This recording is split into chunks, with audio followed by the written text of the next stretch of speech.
Hot topic కార్యక్రమానికి స్వాగతం.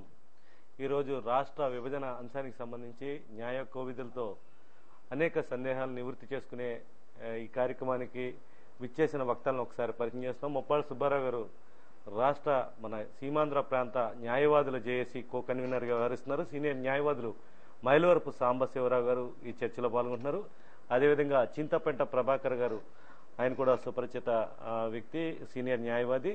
ప్రగళ్లపాటి ప్రతాప్ గారు కూడా విశ్లేషణ అందిస్తారు. బార్ అసోసియేషన్ అధ్యక్షులు పిఎల్ని ప్రసాద్ గారు కూడా మరి కొద్దిసేపట్లో జాయిన్ అవుతారు. ముందుగా వీరందరికీ స్వాగతం పలుకుతూ, విభజన అనివార్యం అని జయప్రకాష్ నారాయణ అంటున్నారు. అదేవిధంగా రాజ్నాథ్ సింగ్ తాజాగా చేసిన వ్యాఖ్యలు ఈ విభజన బిల్లు పార్లమెంట్లో ఆమోదం పొందుతుందా లేదా అనే సందేహాలు కూడా లేవనెత్తుంది. ప్రశాంత్ భూషణ్ కొత్తగా పార్టీ పెట్టిన ఆమ్ ఆద్మీ పార్టీకి చెందిన వ్యక్తి చేసిన వ్యాఖ్యలు సంచలనం సృష్టించేది. ఆయన వ్యాఖ్యల్ని ఖండిస్తూ సమైక్యవాదులు ప్రతిఘటించారు. ఈ అంశాలకు సంబంధించి న్యాయవాదుల పోరాటం ఎప్పటిలాగా ముగిస్తారు, అనేక ఇబ్బందులు పడుతున్నారు. అయినప్పటికీ కూడా సమైక్యాంధ్రప్రదేశ్ కోసం వీరు సాగిస్తున్న పోరాటం ముగింపు ఏ విధంగా ఉండబోతుంది, ఏపీ ఎన్జిఓల పాత్ర తదితర అంశాలకు సంబంధించి ఈ చర్చ కొనసాగుతుంది. ముందుగా ఈ న్యాయవాదుల జేఏసీ తరఫున పోరాటం కొనసాగిస్తున్న ముప్పాళ్ళ సుబ్బారావు గారి దగ్గర నుంచి వద్దాం. సుబ్బారావు గారు నమస్కారం.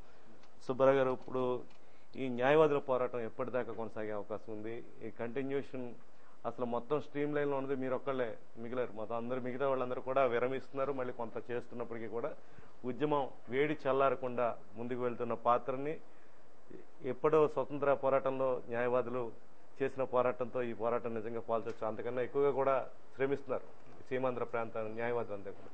ఎప్పటిలోగా దీనికి ఎండ్ పలికే అవకాశం? ఒకటి, ప్రకటన వచ్చిన వెంటనే స్పందించింది సీమాంధ్రలో న్యాయవాదులే. మొట్టమొదటిగా జూలై 30న ప్రకటన వచ్చిన తర్వాత జూలై 31 నుంచి ఇప్పటి వరకు కూడాను సీమాంధ్రలో ఉన్నటువంటి 13 జిల్లాల్లోని 35,000 మంది న్యాయవాదులు విధులకు గైర్హాజరై వివిధ రకాల ఆందోళన కార్యక్రమాలు చేపట్టారు. ఒకటి, మేము చేసే ఉద్యమం వలన మాకు వచ్చే లాభాన్ని కూడా మేము పక్కన పెట్టాం. ఎంచేతంటే గతంలో 100 రోజుల పాటు హైకోర్టు కోసం ఉద్యమం చేశాం.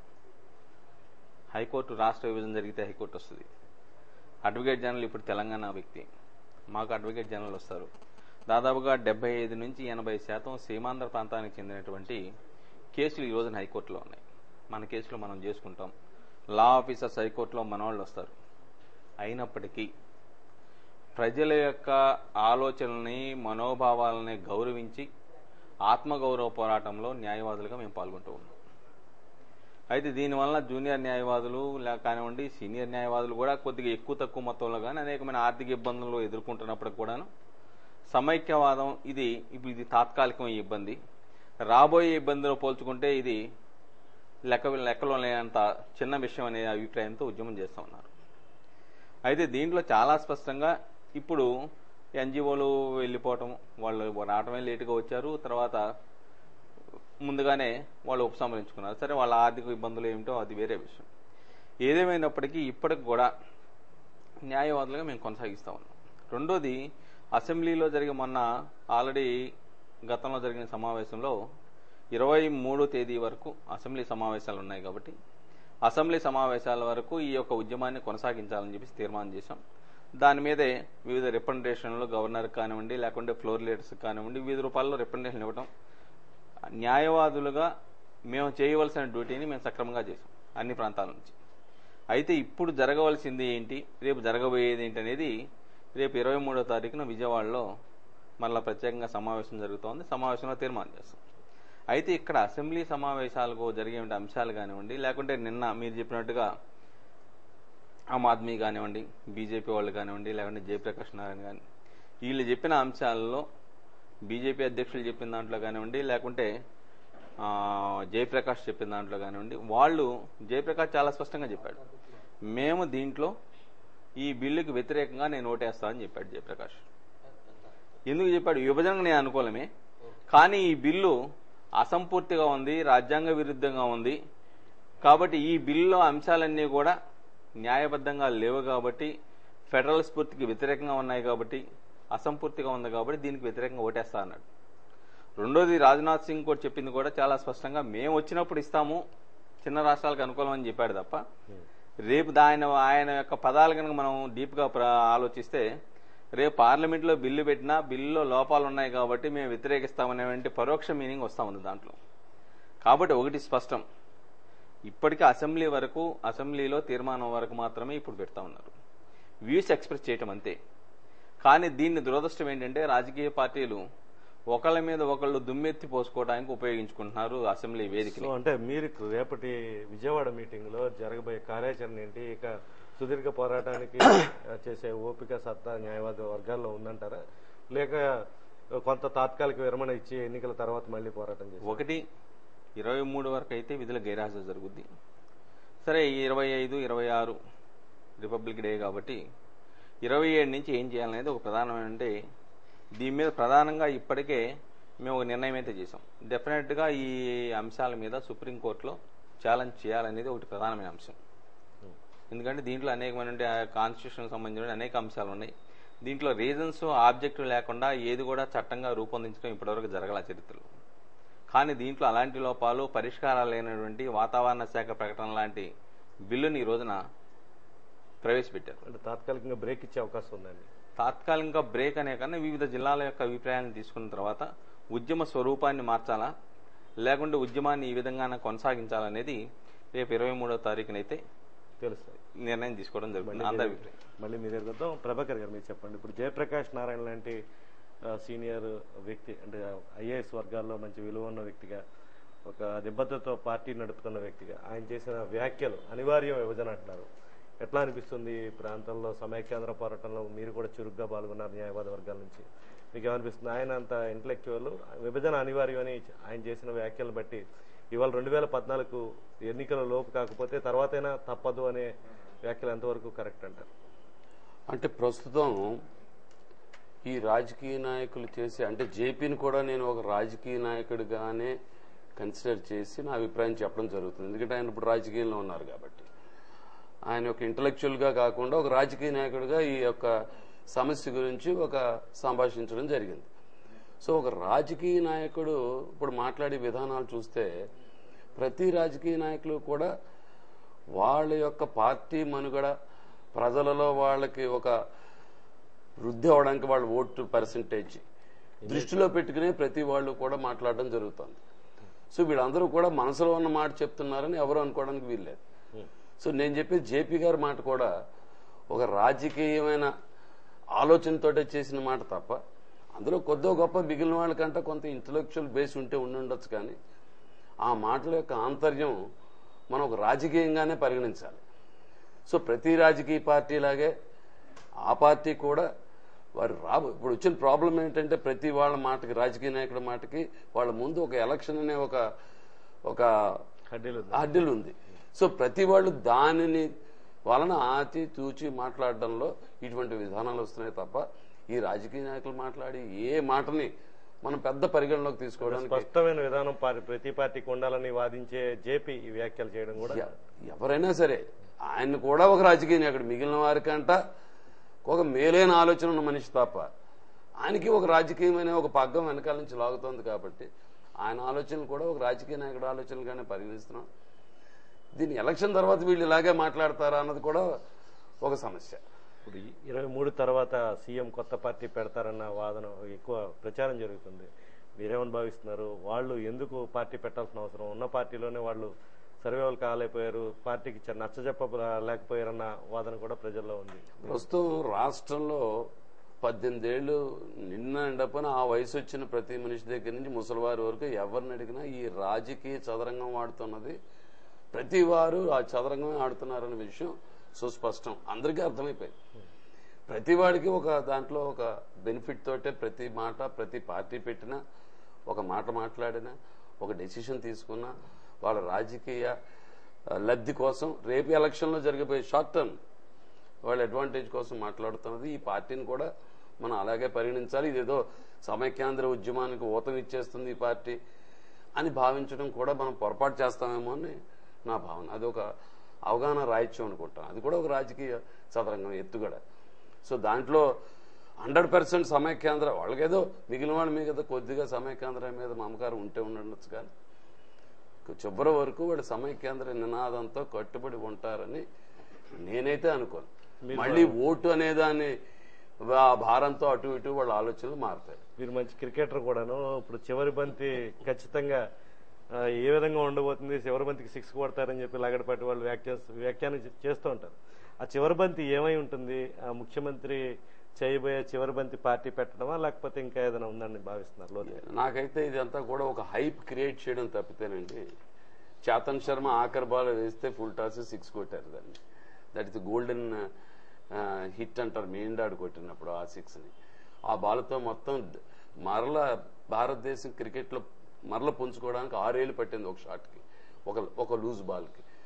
సో ఇది ఏదో ఆఖరి బంతితో ఏదో అవుతుంది అంటే ఎవరో వస్తారు ఏదో చేస్తారు అని ఎదురు చూసి మోసపోవద్దని మహాకవి చెప్పినట్టుగా అలిసిపోయాం ప్రజలందరం. గత 6 నెలలుగా, సుమారు 6 నెలలుగా ఆ నాయకుడు వస్తాడు, ఈ నాయకుడు వస్తాడు, ఈ రాజకీయ పార్టీ వస్తుంది, ఆ రాజకీయ పార్టీ వస్తుంది, ఈ పార్టీ ఈ ఓటేస్తుందని ఇలా ఆశలతో బతికి 6 నెలలు చాలా కృంగిపోయి ఉన్నాం. ప్రస్తుతం మా ఆలోచనలన్నీ ఒక సామాన్య మానవుడు, నేను ఒక న్యాయవాదిగా కానీ ఒక పార్టీతో సంబంధం లేకుండా చెప్తున్నాను. ఒక సామాన్య మానవుడికి వీళ్ళు ఎవరు ఏమీ చేయరు. It's a lost game according to me. అంటే మనం దేనికోసం ఆడుతున్నాం? అప్పుడు బిల్లు అనేది ఒకటి వచ్చింది, చర్చలో ఉంది, ప్రాసెస్ స్టార్ట్ అయిపోయింది. ఉన్న 2 పెద్ద పార్టీలు నేను ఇస్తాను పోటీ పడుతున్నారు తప్ప ఇవ్వద్దని ఎవరు అంటలేదు. ఎలక్షన్ ముందైనా ఎలక్షన్ తర్వాతైనా ఇది అనివార్యం కింద కనపడుతున్నప్పుడు ఈ రాజకీయ నాయకులు ఏదో చేస్తారని వీళ్ళ మాటలు వాళ్ళ ఓట్ల కోసం తప్ప ఏదీ లేదు. ఇందులో రాజకీయ పార్టీలు ఓడిపోయాయని ఎవరో మన పేపర్లో అన్నారు, తప్పది. రాజకీయవాదులు, రాజకీయ నాయకులు, రాజకీయ పార్టీలు నెగ్గాయి ప్రజలను మోసం చేయడం. ఈ మ్యాచ్ లో వాళ్లే నెగ్గారు, ప్రజలను మోసం చేశారు. అనుమానం ఓడిపోయింది ప్రజలు. అంచేత ఇక మాకు అంటే సమయం ఒక నిమిషం తీసుకుంటాను. మాకు ఒక న్యాయవాదిగా ఒక అనుభవం ఉంటుంది. ఒకసారి జడ్జి అతను ఆల్రెడీ మైండ్ మేకప్ చేసుకుని అతను ఒక డెసిషన్కి వచ్చాడని మాకు అర్థమవుతుంది ఆర్గ్యుమెంట్ చెప్తుంటే. మా ఆర్గ్యుమెంట్ వృధా అని తెలుసు, అయినా సరే మేము ఆర్గ్యుమెంట్ మానం. ఎంచేతంటే ఇక్కడ కాకపోతే అప్పీల్లో అయినా ఒక బేస్ మేము క్రియేట్ చేసుకోవాల్సిన అవసరం ఉంది కాబట్టి మా ప్రయత్నం చేస్తాం. సో ప్రజలు ప్రస్తుతం అప్పీల్ కోసం వెయిట్ చేస్తున్నాం తప్ప ఇక్కడ ఆల్రెడీ డెసిషన్ ఈజ్ మేడ్. ఏ రాజకీయ పార్టీ అయినా వాళ్ళకి ఇది కావాలి, వాళ్ళ కోసం, ప్రజల కోసం కాదనే ఉద్దేశంతో మేము అప్పీల్ కోసం వెయిట్ చేస్తున్నాం. 2-3 ఆప్షన్స్ ఉన్నాయి. రాజకీయ నాయకుల చేతుల్లో లేని ఆప్షన్స్ ఏమన్నా ఉంటే వాటల మీద ఏదైనా ప్రజలకు మేలు జరగాలి తప్ప ఈ పార్టీలన్నీ రేపు ఎలక్షన్ వరకునే, ఎలక్షన్ అయిన తర్వాత వీళ్ళ నిజస్వరూపాలన్నీ బయటకు వస్తాయని సామాన్య మానవుడిగా నా భావన. సార్ మళ్ళీ మీ దగ్గరికి వద్దామండి. సాంబశివరావు గారు మీరు చెప్పండి, అసెంబ్లీలో జరుగుతున్న చర్చ అర్థవంతంగా కొనసాగుతుందని భావిస్తున్నారా? చర్చ జరిగితే విభజన ఖాయం అన్న రాజ్యాంగ నిపుణుల వాదంతో మీరు ఎంతవరకు ఏకీభవిస్తున్నారు? ప్రస్తుత పార్లమెంటరీ వ్యవస్థ చూసినట్టయితే ఈ బిల్లు మీద చర్చనండి, లేకపోతే ఏ బిల్లు మీద చర్చనండి, ఎక్కడైనా సరే పూర్తిగా ఈ పార్లమెంటరీ వ్యవస్థ భ్రష్టు పట్టిపోయిందనే చెప్పాలి. ఈ విభజన బిల్లుకి వచ్చేప్పటికి కొంచెం మరింత మెట్టు పైకెక్కింది. చర్చ కొనసాగనివ్వదంటారు, క్లాజ్ వారు అమెండ్మెంట్ కావాలంటారు, అసలు ఓటింగ్ కావాలంటారు. అసలు రాజ్యాంగం చూసినట్టయితే అభిప్రాయం చెప్పమనుందే కానీ ఓటింగ్ చేసి ఎస్ నో అని చెప్పేటువంటి అవకాశం కూడా రాజ్యాంగ పరంగా వాళ్ళకి లేదు. 2, ఇది వచ్చేది ముసాయిదా బిల్లు మాత్రమే. ఈ బిల్లు తీసుకెళ్లి మళ్ళీ పార్లమెంట్ ఎలాగే పెట్టాల్సిన అవసరం లేదు. ఆ బిల్లులో మార్పులు చేర్పులు చేసి కూడా పార్లమెంట్కి పెట్టేటువంటి అవకాశం ఉంటుంది. ఆబ్జెక్ట్స్ రీజన్స్ ఎప్పుడు వస్తాయి? సరిగ్గా ఏ పార్లమెంట్ అయితే పార్లమెంటు, శాసనసభ అయితే శాసనసభలో పెట్టినప్పుడు దాన్ని తీసుకొస్తారు. అలాగే దానికి అనుబంధంగా కొన్ని షెడ్యూల్స్ ఉంటాయి. ఎవరికి ఎంత ఇవ్వాలి, ఎవరికి అప్పులు ఎంత ఇవ్వాలి, ట్యాక్స్ అలాగే ఇవ్వాలి, అవన్నీ కూడా ఎప్పుడంటే అభిప్రాయం తీసుకున్న తర్వాత కేంద్ర ప్రభుత్వం నిర్ణయం చేసి ఇవన్నీ పెట్టవలసిన ప్రదేశం, స్థానం ఏదంటే లోక్సభ. అదేమీ తెలుసుకోకుండా ఏదో చేసేస్తాం అని చెప్పి చెప్పడం చూసినట్టయితే ప్రజాస్వామ్యబద్ధంగా, రాజ్యాంగబద్ధంగా వీళ్ళు చర్చించిన విధంగా బిల్లుని చర్చించట్లేదు అని దాంట్లో అనుమానం లేదు. 2వది, వీళ్ళ అభిప్రాయం సూటిగా చెప్పకుండా దాన్ని ఎలాగో పొడిగిద్దాం, మళ్ళీ ఇంకో 10 రోజులు కావాలి, 20 రోజులు కావాలి అన్నట్లు కూడా చూసినట్టయితే వీళ్ళకి ఏం చేయలేని నిస్పృహ వాడలో ఉంది. బయట ప్రజలకు చెప్పకుండా చేస్తున్న నాటకం కింద మటుకు నాకు కనిపిస్తుంది. అయితే quality of debate is very poor. అది అంటే ఇప్పుడు మొన్న 9వ తేదీ నుంచి అంత ముందు జరిగింది. ఈ నెలలో ఒక 4-5 రోజులు కూడా సమగ్రంగా చర్చ జరిగిన పరిస్థితి కనిపించట్లేదు. ఇంకో 2 రోజుల్లో మనకు చర్చ క్లోజ్ అయిపోతుంది. ఈ నేపథ్యంలో అంటే ఇదంతా ఒక గేమ్లో భాగంగా వీళ్ళు చేసిందంటారా, లేకపోతే ఇది అనుకోకుండా అసెంబ్లీకి ఉండేటువంటి వాళ్ళ రోల్ ఏమిటని తెలుసుకోకుండా శాసనసభ్యులంతా ప్రవర్తిస్తున్నారు? అంటే అసెంబ్లీకి ఏదో ఒక అభిప్రాయం చెప్పడానికి హక్కు ఉంది కానీ దాన్ని అవునడానికి కాదనడానికి లేకపోతే చేయడానికి చేయకపోవడానికి కేంద్ర పార్లమెంట్కి రైట్ ఉంది కాబట్టి వీళ్ళ పరిధులు వీళ్ళ స్థాయి తెలుసుకోకుండా ప్రవర్తిస్తున్నారు. చేసి ఆ చర్చను కూడా సమగ్రమైన మార్గంలో కాకుండా అడదిడ్డంగా తీసుకెళ్తున్నారు. ఒక పార్టీ కంటే ఒక పార్టీ, ఒక పార్టీ కంటే ఒక పార్టీ గొప్ప అని చెప్పడానికి ప్రయత్నం చేస్తున్నారు. ప్రతి సభ్యుడు కూడా అసెంబ్లీలో దీని మీద చర్చ జరపాలి, ప్రతి సభ్యుడి అభిప్రాయం తీసుకోవాలని చెప్పి రాష్ట్రపతి సూచించడం జరిగింది. ప్రతి వ్యక్తి యొక్క ప్రతి క్లాజ్ మీద కూడా చర్చించమని బిల్లు చర్చించమని వచ్చినప్పుడు బిల్లు ప్రతి క్లాజు చర్చిస్తారు కానీ బిల్లుని గెలిటింగ్ చేయరు కదా. అంటే ఏదో ప్రతి క్లాజ్ మీద చర్చిస్తాం, ఫుల్ స్టాప్ కామాల కింద చర్చిస్తాం అంటే ఏదో పేపర్లో రాసుకోవడానికి మనం చెప్పుకోవడానికి పనికి వస్తాయి. అంటే బిల్లు చర్చించినప్పుడు అన్ని అందరు క్లాజులు వాడు చర్చించుకోవచ్చు. ఆ చర్చించడానికి ఎన్ని రోజుల సమయం కావాలి, అభిప్రాయం చెప్పడానికి ఎన్ని రోజులు కావాలి, అంచేత ఈ చర్చిస్తాం కావాలన్నట్టయితే ఎన్ని రోజులైనా జరపచ్చు. అంటే ఈ 3 రోజుల సమయంలో మొత్తం సభ్యులందరూ మాట్లాడే అవకాశం ఉంటుంది. అయ్యా ఉన్నా లేకపోయినా రాష్ట్రపతి గారు ఇచ్చిన గడువు అది, ఆ గడువులో చేసుకోవాలి. కావాలంటే టైం అడగాలి, టైం ఇస్తే ఆయన ఇవ్వచ్చు. అంచేత గడువు సరిపోలేదు కాబట్టి బిల్లు మీద చర్చించలేం కాబట్టి మేము రాష్ట్రం ఇవ్వద్దాం అనుకోండి, మీకు పంపించే మీరు చర్చించలేదు కాబట్టి మేము నిర్ణయం తీసుకుంటామని అధికారం కేంద్రానికి ఉంది. ఒకటి. 2, పార్టీల వైఫల్యం కాకుండా పార్టీలో ఉండే స్థానిక నాయకుల వైఫల్యం కింద భావించవచ్చు. పార్టీలన్నీ స్థిరంగానే చెప్పాయి. తెలుగుదేశం పార్టీ నాయకత్వం కావాలని లెటర్ ఇచ్చింది, వైఎస్ఆర్సీపీ కావాలని లెటర్ ఇచ్చింది, బీజేపీ కావాలని లెటర్ ఇచ్చారు. అలాగే అన్ని పార్టీలు కావాలని వాళ్ళు ఇచ్చిన వాళ్ళు ఇచ్చారు, అక్కర్లేని వాళ్ళు ఇచ్చారు. చివరికి ఆ నిర్ణయం తీసుకుని ఆఖరి నిర్ణయం తీసుకుని కాంగ్రెస్ పార్టీ వచ్చేప్పటికి మొత్తం అన్ని పార్టీల్లో కింద స్థాయి రాష్ట్ర స్థాయి నాయకులైతేనే కార్యకర్తలైతేనే తిరుగుబాటు చేశారు. దేనికంటే ఎన్నికల సీజన్ కాబట్టి రేపు పొద్దున ఎన్నికల్లో నెగ్గుతాం లేదో అని చెప్పి. అంచేత ప్రజాస్వామ్యంగా పార్టీ పరంగా పొలిటికల్గా it's not a failure for the parties. నా ఎన్నికలు వేడింది కాబట్టి వీళ్ళు ఆ విధంగా ప్లేట్లు ఫిరాయించారు. అది ఓకే. మళ్ళీ ప్రతాప్ గారు, ఇక్కడ వీరందరూ చెప్పిన దాని మీద మీరు ఎంతవరకు ఏకీపిస్తారు, మీ విశ్లేషణ ఏంటి? ఇప్పుడు ఇది యాక్చువల్గా విశ్లేషణ అనే కన్నా మనం చర్చ బిగిన్ చేసిన రోజు నుంచి ఆలోచిస్తే అసలు మనం ఈ సమైక్యాంధ్ర విభజన అన్న రోజు నుంచి మనం ఆలోచిస్తే ఆ రోజు మనం పెట్టుకున్నది సిసి ఛానల్ విశ్లేషకుడుగా ఏమేం చెప్పుకున్నామో అది వాళ్ళు జరుగుతున్నాయి. ఆ రోజు రాహుల్ గాంధీని ప్రధానమంత్రిని చేయడానికి కాంగ్రెస్ పార్టీ ఆడుతున్న నాటకం అన్న వాళ్ళు ఇవాళ రాహుల్ గాంధీని ప్రధానమంత్రిగా ఏ పరిస్థితుల్లో కూడా ప్రకటించలేదు. అంటే ఇప్పుడు కాంగ్రెస్ బాల్ ఎలాగుంది, మేము రాహుల్ గాంధీ గురించి మేము విడదీయట్లేదు అన్నది ఒక పాయింట్లో ఉంది. రెండో పాయింట్, కాంగ్రెస్ పార్టీ ఏదో చేసేద్దాం అని అనుకుని ఊబిలోకి దిగిపోయింది. ఊబిలోంచి బయటకు రాగడానికి ఏదో ఒక చెయ్యి దొరుకుతుంది అనుకుంది. ఒక చెయ్యి ఒకడు, ఒక చెయ్యి ఒకళ్ళు ఆగుతారనుకున్నారు. అంటే తెలంగాణలో వచ్చేప్పుడు టీఆర్ఎస్, ఇక్కడికి వచ్చేటప్పుడు ఇక్కడ వైఎస్ఆర్సీపీ పట్టుకుని ఇద్దరు లాగేస్తారు, మన బయటకు వచ్చేస్తామని అనుకుంది. అట్లా దిగిపోయి వాళ్ళు ఊబిలో ఊరుకుపోయి ఇటు ఈ చెయ్య వదిలేస్తుంది, ఇటు ఈ చెయ్య వదిలేస్తున్నారు. అందుచేత వాళ్ళకి ఏం చెయ్యాలన్నది అర్థం కాక ఈ బిల్లు ఆ బిల్లు పార్లమెంటు ఎన్జిఓస్ ఏమన్నారు, ఆ రోజు రాజకీయ నాయకులు వద్దన్నాం. ఆ రోజే మనం అన్నాం ఎన్జిఓస్ మహా చేస్తే నెల చేస్తారు, 2 నెలలు చేస్తారు, తర్వాత ఈ ఉద్యమానికి నాయకుడు ఎవరని రాజకీయ నాయకులు రావద్దన్నారు. ఆ రోజు నిజంగా రాజకీయ నాయకులు వచ్చి ఉంటే ఉద్యమం స్వరూపం వేరేగా ఉండేదేమో. అయిపోయింది. మన నాయకులు ఏమన్నారు, కాంగ్రెస్ నాయకులు దీన్ని మేము అడ్డుకుంటా ఉన్నారు. ఎక్కడ అడ్డుకుంటా ఉన్నారు? ఎన్జిఓస్ నాయకులు ఏమన్నారు, శాసనసభలో అడ్డుకోవాలన్నారు. పార్లమెంటేరియన్స్ ఏమన్నారు, శాసనసభ సంబంధం లేదు, పార్లమెంట్లో అడ్డుకుంటాం. పార్లమెంటు అయిపోయింది. రాష్ట్రపతి అన్నారు. రాష్ట్రపతి చాలా వివేకవంతుడు, రాష్ట్రపతికి చాలా తెలుసు. ప్రణబ్ ముఖర్జీ కమిటీ వేసినప్పుడు ఇవన్నీ తెలుసు కాబట్టి ఆయన అసలు ఈ బిల్లుకి అక్కడే కొట్టేస్తారన్నారు. అక్కడ కొట్టడం మాట వదిలేసి హెలికాప్టర్లో అర్జెంటుగా పంపించేశారు. అంటే అక్కడ రాష్ట్రపతి కూడా ఏం చేసే పరిస్థితి లేదు. ఇవాళ సాము గారు చెప్పినట్టుగా అసెంబ్లీలో జరిగినా జరగపోయినా వీళ్ళు పంపినా పంపపోయినా మౌనం అంగీకారం కింద లెక్క తీసుకుంటున్నాం. మీరు ఏది పంపలేదు కాబట్టి మీరు పంపించింది మేము ఒప్పుకుని దీన్ని పార్లమెంట్కి పంపిస్తున్నాం అంటారు. నిజంగా పార్లమెంట్లో ఒకవేళ ఈ బిల్లు ఒకవేళ నెగ్గుతాది అని అనుకుంటే కార్యక్రమాలు వేరుండొచ్చు. నెగ్గదు, ఒకవేళ సుప్రీంకోర్టులో ఆపొచ్చు, పార్లమెంట్లో నెగ్గేసినా సరే సుప్రీంకోర్టులో మనం ఆపొచ్చు అని కొంతమంది పార్లమెంటేరియన్స్ మన పెద్ద పెద్ద పార్లమెంటేరియన్స్ అన్నారు. సుప్రీంకోర్టులో ఒకవేళ మీరు కొట్టుకు చేస్తున్నారు, స్టేటస్ కో ఇచ్చాం అంటే యథాస్థిత స్థితి ఉన్నది అని అంటే ఎలక్షన్లు అయిపోయాక కూడా రాష్ట్రపతి పాలన ఉంటుంది. ఈ రాష్ట్రపతి పాలన ఉన్నప్పుడు పార్లమెంట్ ఎలక్షన్లు మామూలుగా మిగతా అన్ని రాష్ట్రాల్లోనూ అన్ని పార్లమెంట్లోనూ అయిపోతుంది. అప్పుడు కాంగ్రెస్ వస్తే కాంగ్రెస్ చేస్తుంది, బీజేపీ వస్తే బీజేపీ చేయొచ్చు.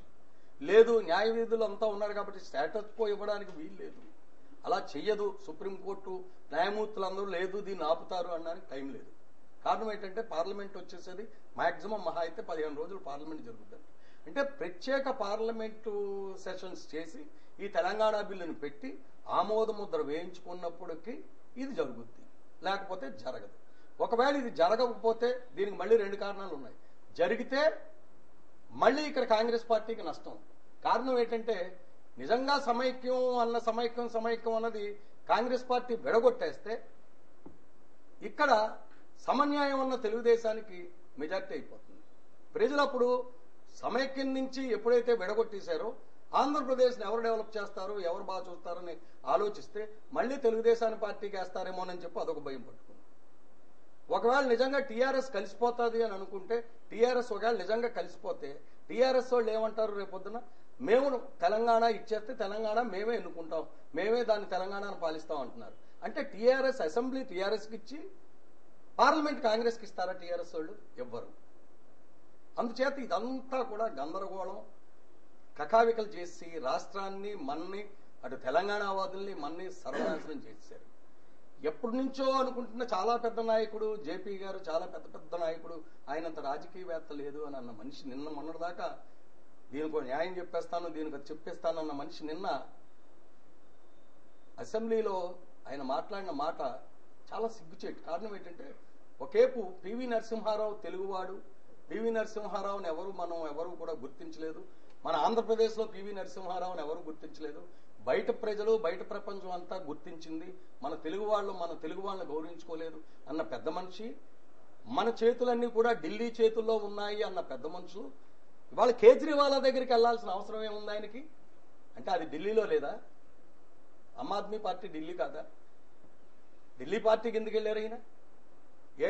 ఇక్కడే ఏ వైఎస్ఆర్సీపీయో, ఏ తెలుగుదేశం, ఏ కాంగ్రెస్ మీరు మంచిగా ఉండండి, మంచిగా నడుద్దామని ఎందుకు వెళ్ళలేదు? మళ్ళీ ఇక్కడ కూడా వీళ్ళకి ఏంటంటే ఒక అహంభావం.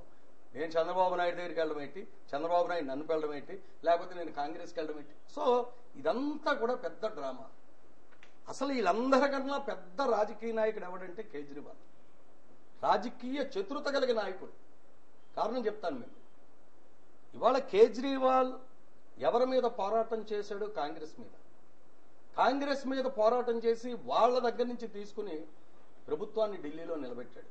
కారణం చాలా గొప్ప రాజకీయ చతురత వాడాడు అక్కడ. కాంగ్రెస్ పార్టీతో తీసుకున్న వెంటనే ఆయన చేస్తాన్న 2 పనులు చేశాడు. 1 కరెంట్ ఛార్జీలు, 2 వాటర్. అంటే అతను అనుకున్న పెద్ద 2 చేశాడు. ఇవాళ రేపు పొద్దున్న నిజంగా కాంగ్రెస్ పార్టీ విడ్రా అయిపోతే తప్పు కాంగ్రెస్ పార్టీ మీద వెళ్తుంది కానీ కేజ్రీవాల్ మీదకి రాదు. మన అంశం పక్కదారి పడుతుందండి. మన విభజన సంబంధించి మాట్లాడాలి. అక్కడ కూడా విభజన ఉంది. అక్కడ కూడా వాళ్ళు కూడా విభజన కావాలని అంటున్నారు కాబట్టి వాళ్ళు జేపీ గారు విభజన అంటున్నారు. మళ్ళీ మీ దగ్గరికి వద్దాం. సుబ్బారావు గారు చెప్పండి. ఇప్పుడు ఈ పోరాటంలో ఏపీ ఎన్జీఓలతో న్యాయవాద వర్గాలు మళ్ళీ మిళితమయ్యి ఉద్యమాన్ని తీవ్ర స్థాయికి తీసుకెళ్లే అవకాశం ఉందా? ఇది ఖచ్చితంగా వచ్చే పార్లమెంట్ సమావేశాల్లో బిల్లు వెళ్లే ఛాన్స్ అయినా కనిపిస్తుందా? మీకు ఏమనిపిస్తుంది జరగబోయే పరిణామం? ఇప్పటి వరకు ప్రజల నుంచి ఉద్యమం కానివ్వండి, మేధావుల నుంచి జరిగిన ఉద్యమం, న్యాయవాదుల ఉద్యమం కానివ్వండి, రాజకీయ నాయకుల్ని పునరాలోచింప చేయడానికి కావాల్సిన పరిస్థితులు అయితే తీసుకురాగలిగింది. లేకుంటే ఇంతకాలం ఈ బిల్లు గురించి ఆలోచించే నాదుండడు, ఈ పాటికి బిల్లు కూడా అయిపోను, పార్లమెంట్లో కూడా కార్యక్రమం అంతా ప్రాసెస్ అంతా కంప్లీట్ చేసేద్దు. కానీ ఇది ఉద్యమ ఫలితమే. ఈ రోజున అన్ని రాజకీయ పార్టీలు వాళ్ళు ఇచ్చినటువంటి లెటర్లని పునరాలోచించుకొని మేము సమన్యాయమనో ఇంకో న్యాయమనో ఏదో పక్కదాలు రావాల్సిన పరిస్థితి. ఇది ప్రజలు నిద్రపోతున్నటువంటి రాజకీయ పార్టీలని, రాజకీయ నాయకుల్ని, స్వార్థపరుల్ని ప్రజా ఉద్యమం వాళ్ళని మేల్కొల్పింది. లేకుంటే ఇప్పటి వరకు మిమ్మల్ని నమ్మాం, మీరు రాజీనామాలనే పేరుతో డ్రామాలాడినా, లేదు ఇక్కడ మీకు ఈ రాష్ట్ర విభజన జరగదని చెప్పేసి మీరు ప్రజలను మభ్యపెట్టినా, ఏది పెట్టినా ప్రజలు నమ్మారు. కానీ చివరికి మీ పదవుల కోసం, మీ ప్యాకేజీల కోసం సీమాంధ్ర ప్రజల యొక్క మనోభావాల్ని, ఆత్మగౌరవాల్ని తాకట్టు పెట్టారని చెప్పి భావించిన తర్వాత రాజకీయ నాయకులు మాకు అవసరం లేదు, మేమే ఉద్యమం నడుపుకుంటామని ప్రజలు వాలంటరీగా ప్రజా ఉద్యమంలోకి వచ్చారు. ఇది మనం ప్రధానంగా గుర్తించవలసిన అవసరం ఉంది ఈ ఉద్యమాన్ని. కానీ తెలంగాణలో జరిగిన ఉద్యమం వేరు, దానికి నాయకత్వం ఉంది, పార్టీల నాయకత్వం వహిస్తున్నాయి. ఇందాక విశ్లేషణ చేస్తూ చెప్పారు, మొదట్లోనే రాజకీయ పార్టీలను తీసుకొస్తే బాగుండేది.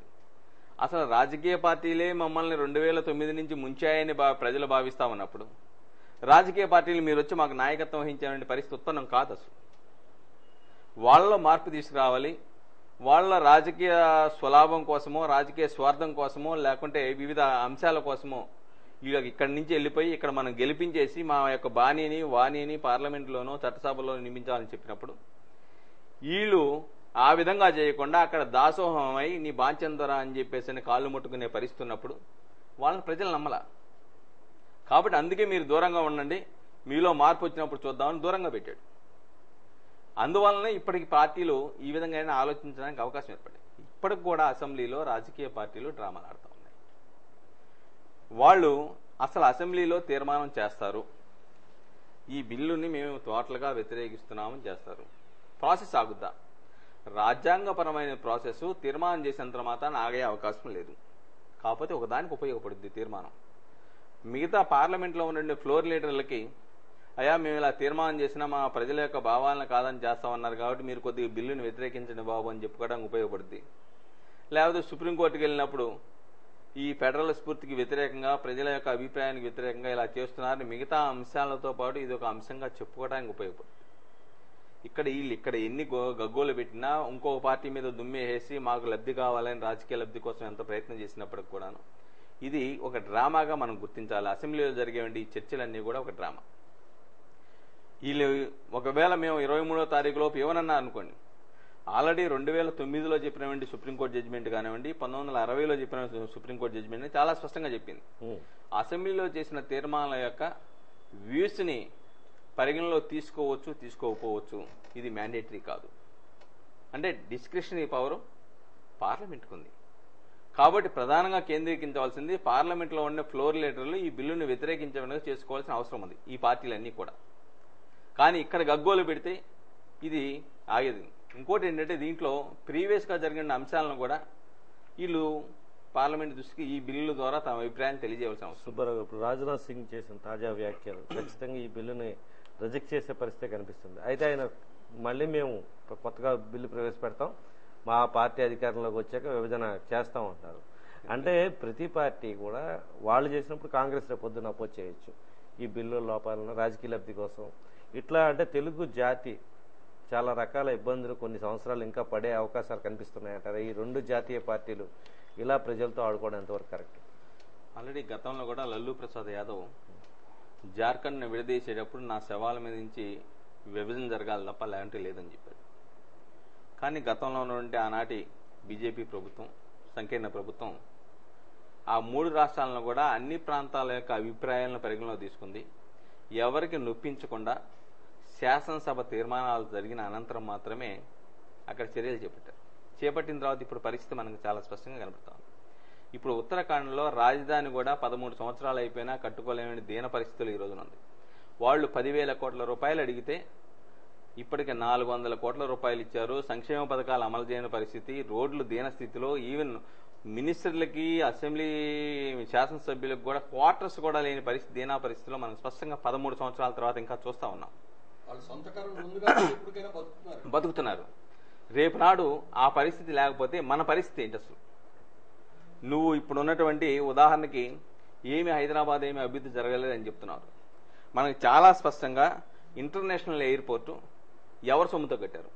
6,000 కోట్ల రూపాయలతో ఇంటర్నేషనల్ ఎయిర్పోర్ట్ నిర్మాణం చేపట్టాం, దాదాపుగా 5,000 ఎకరాలు.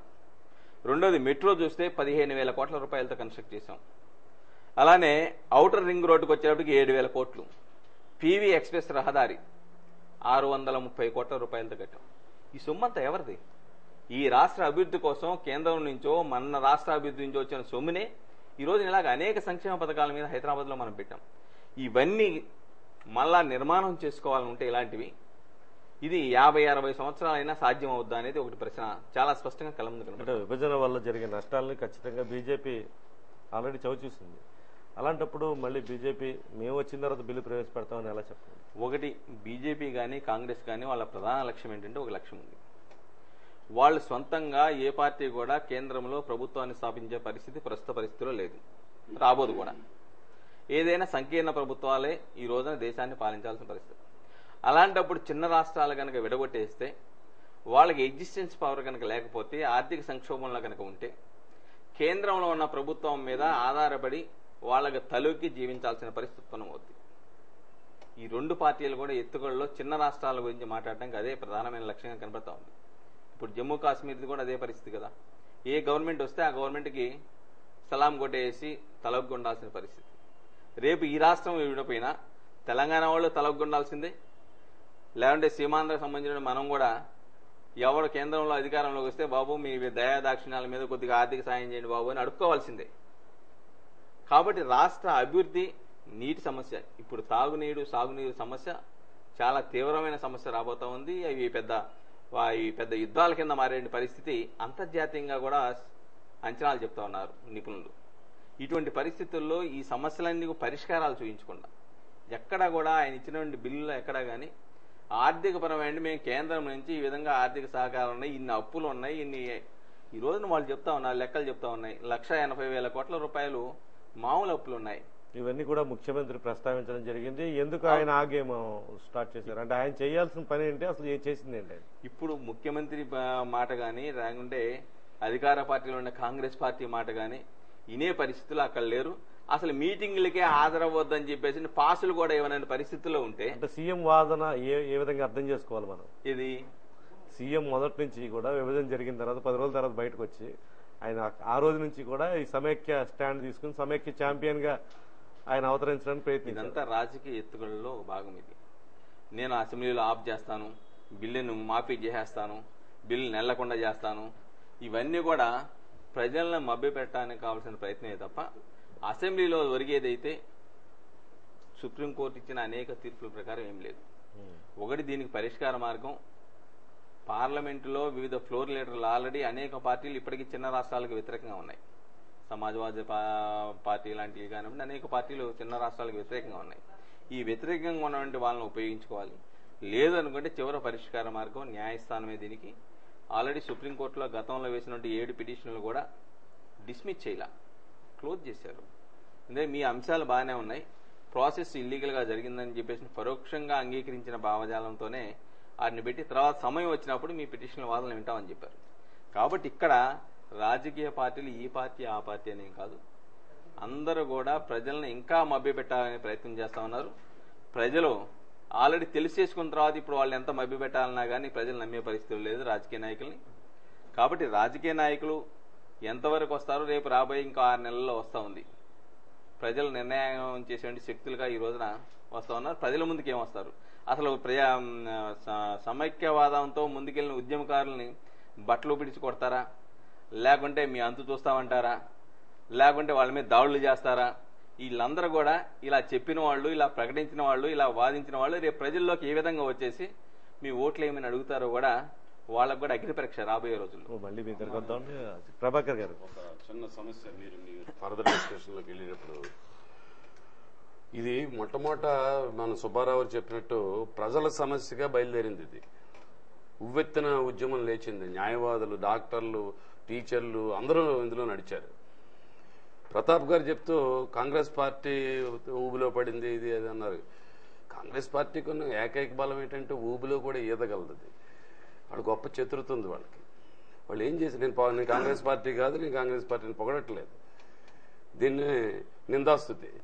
సో నేను చెప్పేది ఏంటంటే ఈ జగన్మోహన్ రెడ్డి గారిని జైల్లోంచి బయటకు వదిలే వరకు కూడా ఇది కేవలం ప్రజా ఉద్యమం కింద నడిచింది, చాలా ధీటుగా నడిచింది. రాజకీయ పార్టీలు కూడా ఎవరు దాంట్లో తల పెట్టకుండా, ఎవరు రాజకీయం చేయకుండా నడిచింది. కాంగ్రెస్ పార్టీ చేసిన ఒక చిన్న ఎత్తుగడ అక్కడ జగన్మోహన్ రెడ్డి అనే గారనే ఆయన్ని ఇందులోకి వదిలింది. వదలగానే ప్రతి రాజకీయ పార్టీ కూడా అలర్ట్ అయిపోయింది. ఎవరి ఎగ్జిస్టెన్స్ గురించి వాళ్ళు పోరాడడం మొదలుపెట్టారు. ఆఫ్టర్ ఆల్ ప్రజల పార్టీ అంటే ఏమిటి? ప్రజలు. ఇన్ని రాజకీయ పార్టీలు వాళ్ళ ఎగ్జిస్టెన్స్ కోసం పోరాడుతుంటే ప్రతి మనిషి కూడా ఈ వికేంద్రీకరణ అయిపోయారు. ఒక్కొక్కళ్ళు ఒక్కొక్క రాజకీయ పార్టీకి వెళ్ళిపోయి సామాన్యంగా రాజకీయంతో నిమిత్తం లేకుండా ఆలోచించేవాళ్ళు అతి కొద్ది శాతమే మిగిలిపోయారు. సో ఇదొక ఎత్తుగడ. ఈ ప్రజా ఉద్యమాన్ని డైల్యూట్ చేయడం అనే దాన్ని చాలా మందికి తెలియలేదు.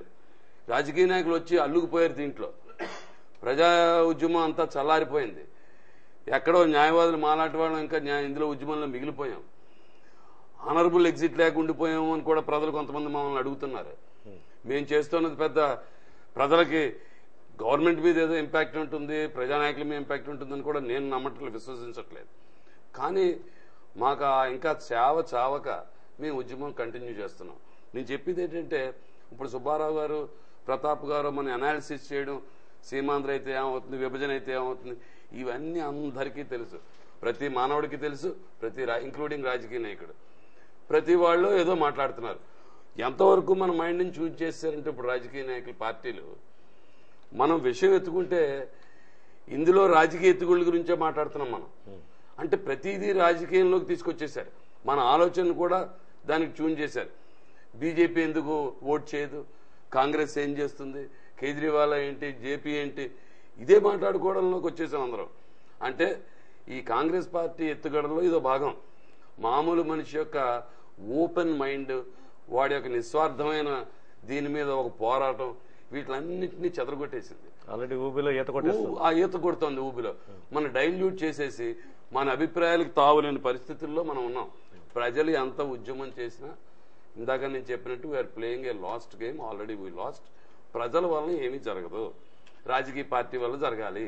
అది కూడా వాళ్ళందరూ వాళ్ళకి కావలసిన విధంగా వాళ్ళు ఆడుకుంటున్నారు. సో నా వరకు వస్తే రామనారాయణ గారు ఓన్లీ మూడు మనకి అవకాశాలు కనిపిస్తున్నాయి. ఇందులో ఏమన్నా ఒక రే ఆఫ్ హోప్ ఏంటంటే, బీజేపీ పార్టీ మన ఈయన చెప్పినట్టుగా సుబ్బారావు గారు వాళ్ళ ఎగ్జిస్టెన్స్ కోసం ఇది కూడా వాళ్ళు నిస్వార్థంగా చేసేస్తున్నారని ఆయన నమ్మను నేనైతే. బట్ వాళ్ళ రాజకీయం అది.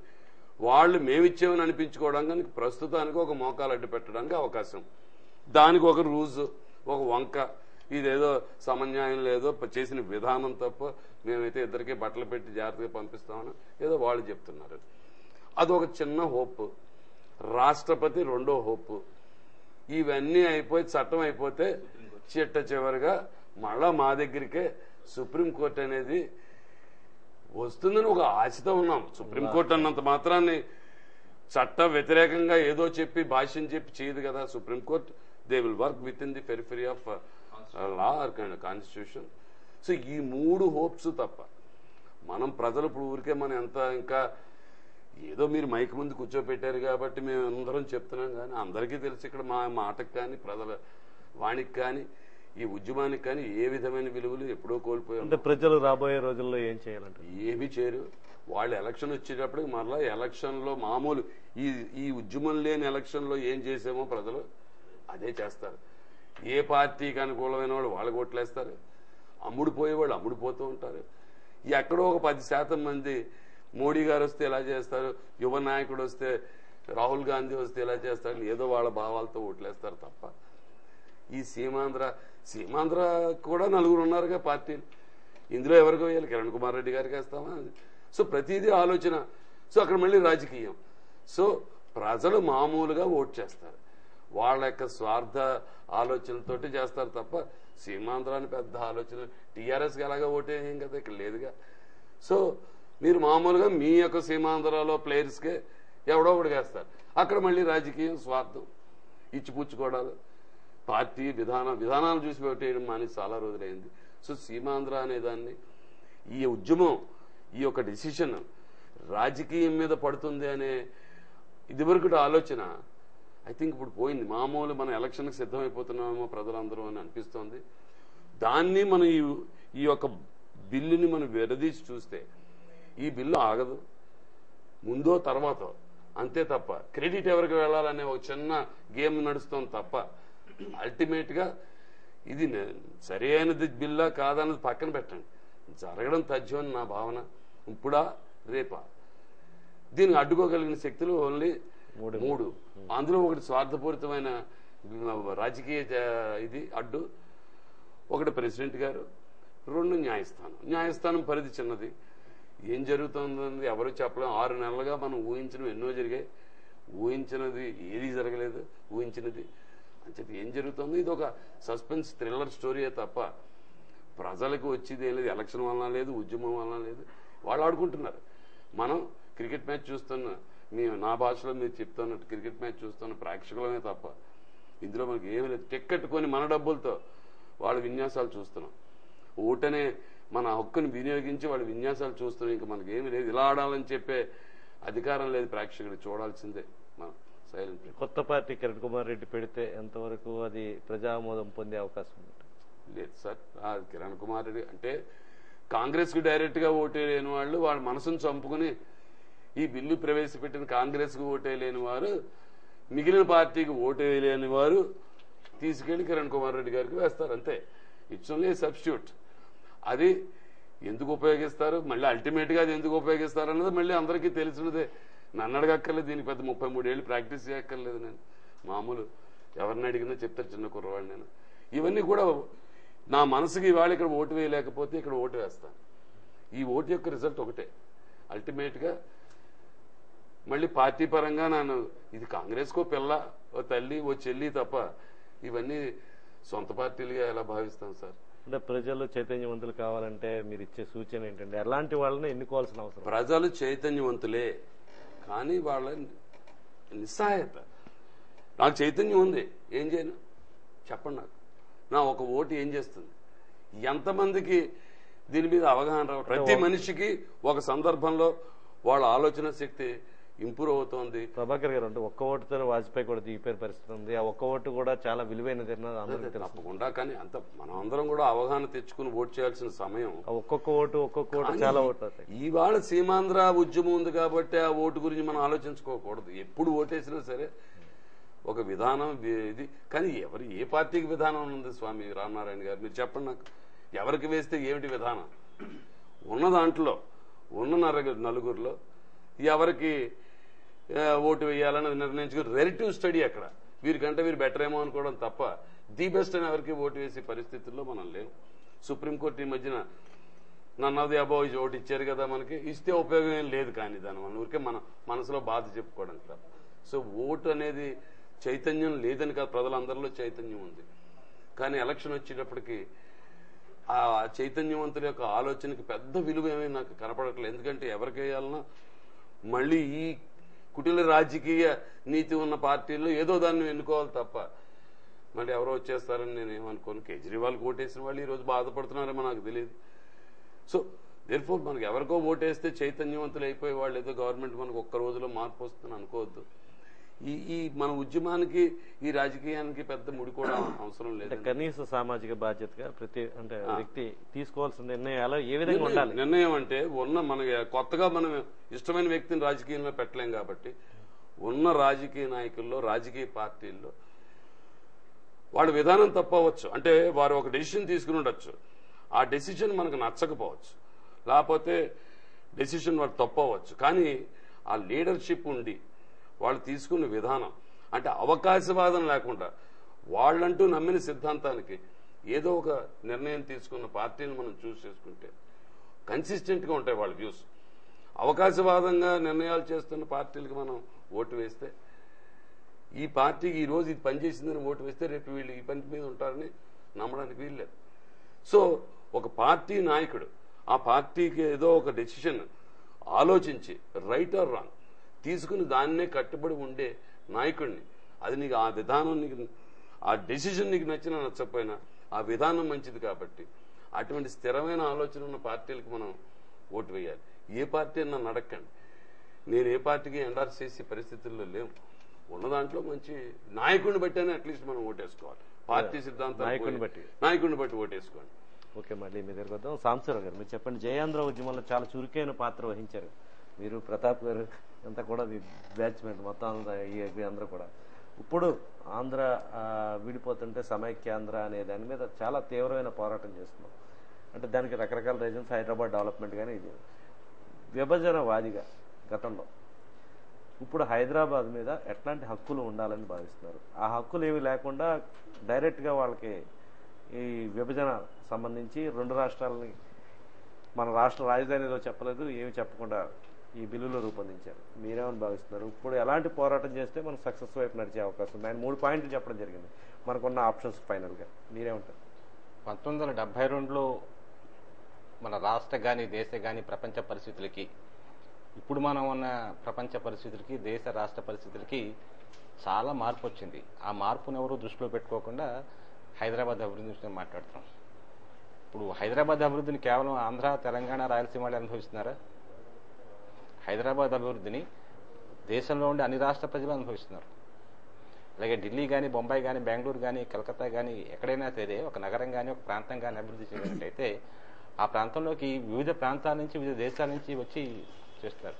మన రాష్ట్రం తీసుకోండి, ప్రధానమైన మౌలిక పరిశ్రమలు ఉన్నాయి, ఇన్ఫ్రాస్ట్రక్చర్ కంపెనీస్. మన రాష్ట్రంలో ఉండే ఇన్ఫ్రాస్ట్రక్చర్ కంపెనీస్ అన్ని ఎక్కడ పనులు చేస్తున్నాయి? వివిధ రాష్ట్రాల్లో పనిచేస్తున్నాయి. పేరు చెప్పడం అనవసరం, వాళ్ళంతా రాజకీయ నాయకులు కూడా అనుకోండి. వివిధ దేశాల్లో పనిచేస్తున్నాయి.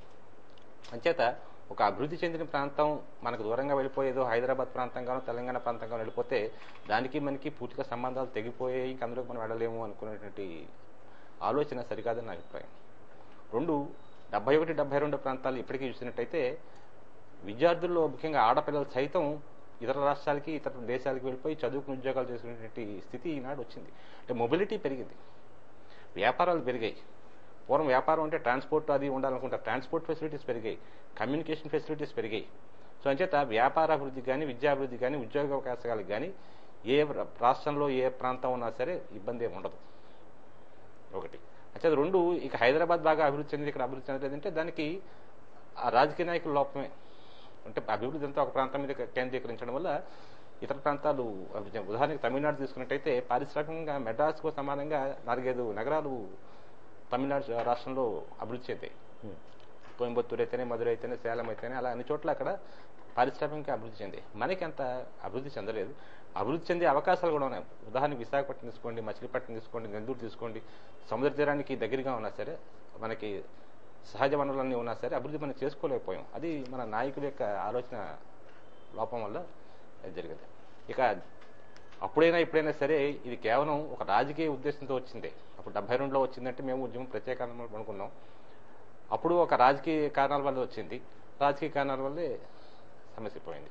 దీనికి ఎప్పుడైనా పరిష్కారం రాజకీయంగానే జరగాలి, ఇవ్వవలసింది కూడా రాజకీయ పార్టీలు ఇవ్వాలి, అందులో అనుమానం లేదు.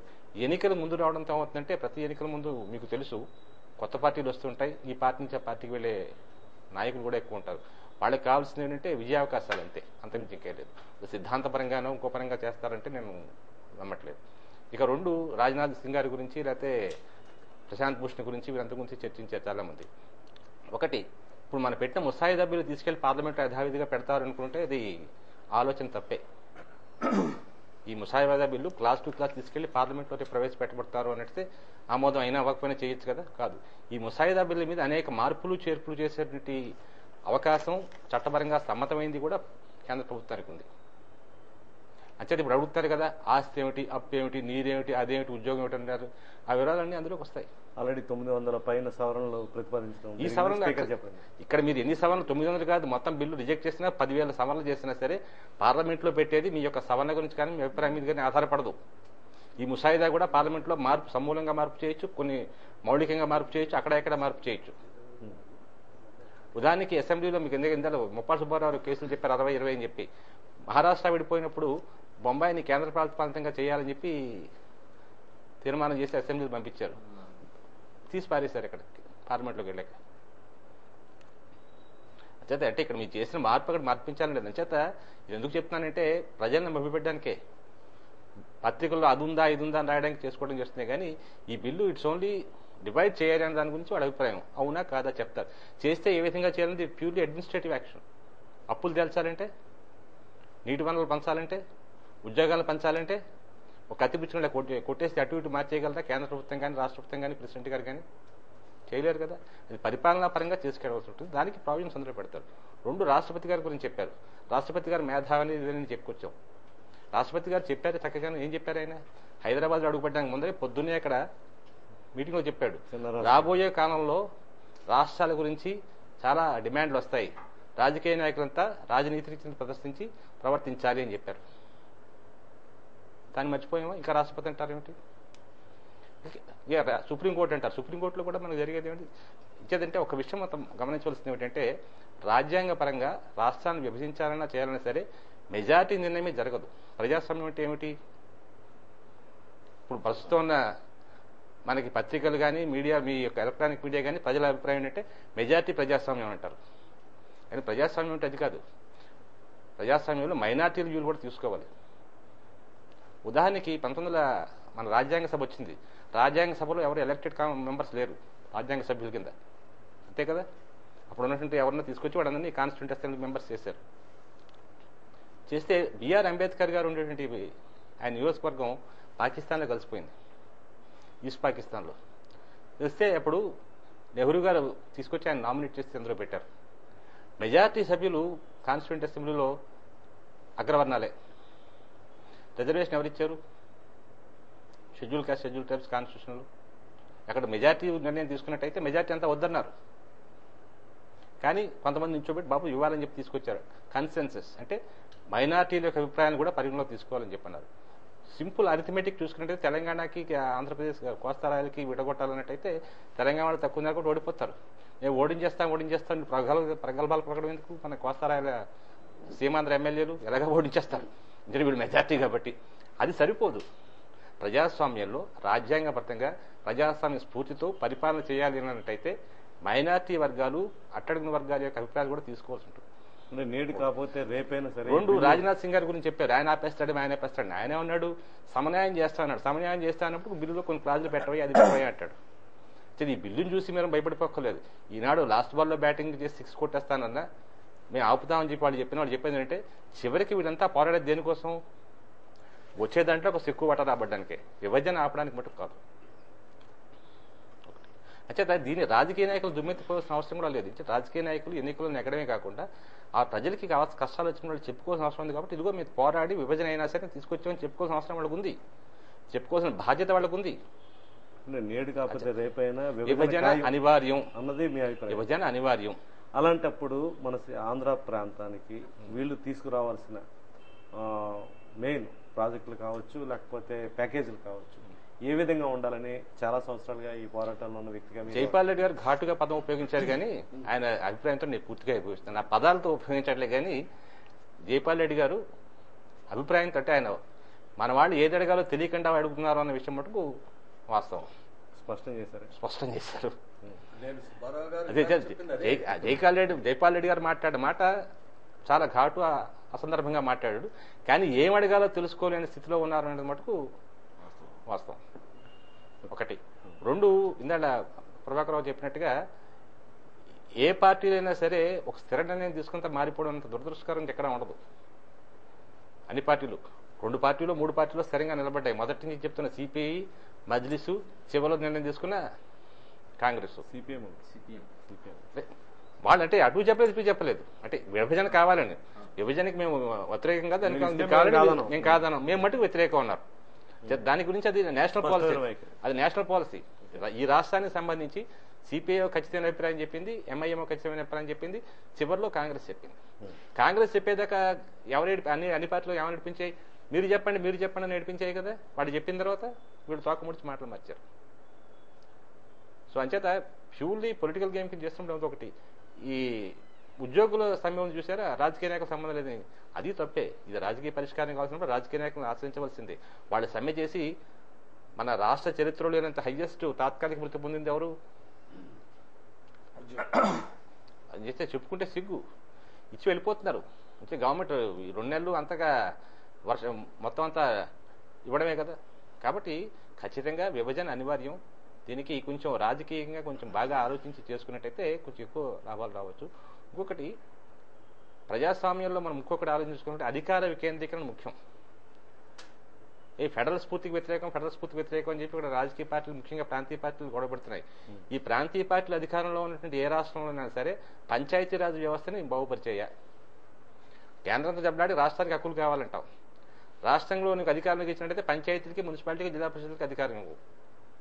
అంచేత అధికార వికేంద్రీకరణ జరిగితే కానీ అభివృద్ధి సాధ్యం కాదు. కాబట్టి తప్పకుండా చేయవలసిన అవసరం ఎంతైనా ఉంది. మీ దృష్టిలో అంటే ఎలాంటి ప్యాకేజ్ మనకి రావాల్సిన అవసరం? ప్యాకేజ్ అనేది 2 విషయాలు ఉంటాయి. దీనికి ఒక క్యాపిటల్ కట్టుకోవాలనుకుని నిలుకున్నట్టే మీకు అసెంబ్లీ డిబేట్స్ దగ్గరికి ఒకసారి కూడా చెప్పినట్టు నేను ఇక్కడే చర్చలో 53లో మనకి కర్నూలు రాష్ట్రం నుంచి హైదరాబాద్ రాష్ట్రానికి వచ్చినప్పుడు సంజీవ్ రెడ్డి గారు పెట్టిన గోల్ ఒకటే, ఎవరే మినిస్ట్రీ క్వార్టర్స్ లేవు, ఇది ఇచ్చేయమని చెప్పి. ఇప్పుడు నిజంగా రాష్ట్రం విడిపోయి రాజధాని వేరేగా వచ్చేసినట్టే మొట్టమొదటి దెబ్బతినేది ఎవరు? ఇప్పుడు వెళ్ళగానే వెళ్ళి ఏసీ రూమ్లో దిగేటువంటి మన నాయకులు దిగకి కష్టం అవుతుంది. చక్కటి కారులో రోడ్ల మీద ఏసీ కార్లో వెళ్ళే నాయకులకి కష్టం అవుతుంది. అంటే వాళ్ళు ఏ స్టార్ హోటల్లో దిగి బిల్లు పెట్టుకుంటారు. బిల్లు పెడితే గవర్నమెంట్ ఇస్తే రేపు పొద్దున మీరు నేను అడగచ్చు. అంచేత దానికి పరిమితులు ఉన్నాయి కదా. అంచేత ఈ రోజుల్లో పూర్వంలాగా వాడు ఎంత ఖర్చు పెట్టాడని అడిగేటువంటి అవకాశాలు లేదు ఇప్పుడు. అంచేత అడగకుండా ఇప్పుడు అన్ని అడిగే అవకాశాలు ఉన్నాయి కాబట్టి ఇది కష్టపడి పనిచేసి పునర్నిర్మాణం చేయడం ఒక నాయకుడికి కానీ ఒక రాజకీయ పార్టీ కానీ నిర్మించడం పునర్నిర్మాణం చేయడం అనేది చాలా కష్టమైన సాధ్యం. దాన్ని పంచుకోవడానికి ఈ ఉన్నట్టు నాయకులు ఎవరు కూడా సిద్ధంగా లేరు. అది చాలా దురదృష్టకర పరిణామం. నేను ఒక 30-40 ఏళ్ల కింద వెళ్తే రాష్ట్ర పరిస్థితి రాలేదు. ఆ రోజులో ఎన్నుకున్న ఎమ్మెల్యేలు కానీ ఎంపీలు కానీ మంత్రులు కానీ ఎంతో కొంత నిర్మాణ కార్యక్రమం చేశారు. ఇప్పుడున్నవాళ్ళు ఆ నిర్మాణ కార్యక్రమం చేయడానికి ఎవరు ముందు రాకపోవడం, ధైర్యంగా ముందుకెళ్ళి చెప్పడం, వచ్చే ఎన్నికల్లోనే మేము నెగ్గుతామో లేదని ఆలోచించడం అది దురదృష్టకర పరిణామం. వాడికి మార్పు రావాలి. బట్ పొలిటికల్గా వస్తే కానీ దీనికి సంబంధం లేదు. అంటే బిల్లు కూడా మార్చే అవకాశాలు చాలా ఉన్నాయి. ఈ బిల్లు ఫైనల్ అని చెప్పి మనం ఎవరు అనుకోక్కర్లేదు. ఈ బిల్లులో రకరకాల మార్పులు చేస్తారు. ఆ రకరకాల మార్పులు చేసేది ఇంకా చెప్పాలంటే రాజకీయ నాయకులు చెప్పిన సూచనలు బట్టి జరిగే తక్కువ ఉంటాయి. పరిపాలనాపరమైన సౌలభ్యాలు చూసుకుని చేసుకోవాల్సిన చాలా ఉంటాయి. ఆ పరిపాలనకి గైడ్ చేసి డైరెక్ట్ చేసేటువంటి నాయకత్వం ఉన్న తిరుగుదేటం నాయకులు కూడా మనకి ఎవరు లేరు. ఓకే అండి, మళ్ళీ మీ దగ్గరకు వద్దాం. ప్రతాప్ గారు మీరేమంటారు? మొట్టమొదటి రోజునే మనం అనుకున్నప్పుడు తెలుగు మాట్లాడే వాళ్ళకి 2 రాష్ట్రాలు ఉండకూడదా అన్న ఒక టాపిక్ వచ్చింది. ఇవాళ అదే టాపిక్ మీద మనం ఆ రోజు అనుకున్నది విభజన సమైక్యం అని అంటున్నారు. ఇవాళ సమైక్యం నిజంగా ఆపుతారు.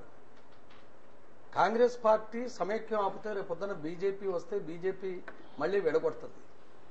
ఒకవేళ కాంగ్రెస్ పార్టీ నిజంగా ఇప్పుడు కిరణ్ కుమార్ రెడ్డి లేకపోతే ఈ ఉన్న కాంగ్రెస్ నాయకులందరూ కూడా ఏదోలాగా ఆపి మేము బీజేపీ ఇచ్చేస్తా ఉంది, కాంగ్రెస్ పార్టీగా మేము మళ్ళీ ఒక నిర్ణయం తీసుకున్నాం, మేము ఏ పరిస్థితుల్లోనూ విభజించం, తప్పు జరిగింది, అందుచేత దీన్ని ప్రజలు గ్రహించాలి అని అంటే మళ్ళీ అందరూ కాంగ్రెస్కు ఓటేస్తారు.